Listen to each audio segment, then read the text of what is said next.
உங்கள் லெவல் சாய். இன்னைக்கு எங்கள் ஊரில் நல்ல மழை, சூடாக ஏதாவது சாப்பிடணும் போல இருந்துச்சு. உடனே வாழைப்பூ வடை செய்ய ஆரம்பிச்சாச்சு. வாங்க எப்படி செய்யணும்னு பார்க்கலாம். நீங்களும் கண்டிப்பாக ட்ரை பண்ணி பாருங்க.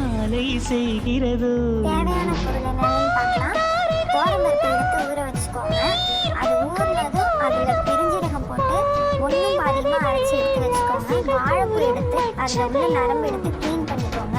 க்ளீன் பண்ணிட்டு பொடிசு பொடிசாக நறுக்கிக்கோங்க. அப்புறம் வெங்காயம் எடுத்துக்கோங்க. வெங்காயம் பொடிசு பொடிசாக கட் பண்ணி, பச்சை மிளகாயும் பொடிசாக கட் பண்ணி இந்த மாவோட அரைச்சிக்கோங்க. அந்த மாவோட சேர்த்து கிளறிக்கோங்க.